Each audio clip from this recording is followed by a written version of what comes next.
हैदराबाद के एक शांत इलाके में एक पुराना बंगला था, कुंदनबाग हाउस।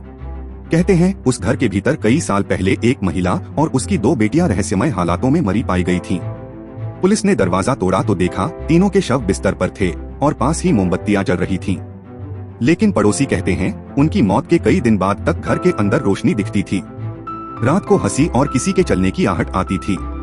कई साल बाद उसी घर में नेहा और उसकी छोटी बहन आनी किराए पर रहने आई। पहली रात सब ठीक था, लेकिन दूसरी रात से अजीब चीजें शुरू होने लगी। आधी रात को नेहा को लगा जैसे किसी ने दरवाजे पर धीरे से दस्तक दी हो।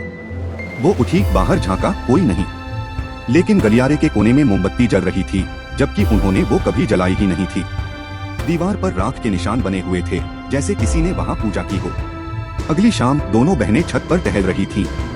आनी ने घबराकर नेहा का हाथ पकड़ा। दीदी वहाँ देखो, वो लाल कपड़ों में औरत कौन है? नेहा ने देखा, छत के किनारे पर एक महिला खड़ी थी, चेहरे पर कोई भाव नहीं, बिल्कुल स्थिर। और अगले ही पल वो गायब। रात को बिजली चली गई, हवा में अगरबत्ती की गंध फैल गई, जबकि उन्होंने कुछ नहीं जलाया था। आनी कांपते हुए बोली, दीदी किसी ने मेरा हाथ छू लिया। नेहा ने टॉर्च जलाई, टेबल पर गीले हाथों के निशान थे। वो दोनों दरवाजा खोलकर भागना चाहती थीं, लेकिन दरवाजा अंदर से बंद था, जैसे किसी ने जकड़ लिया हो। तभी बाहर से पड़ोसी की आवाज आई, दरवाजा खोलो, जल्दी बाहर आओ, यह घर श्रापित है। नेहा ने पूरी ताकत से दरवाजा खींचा,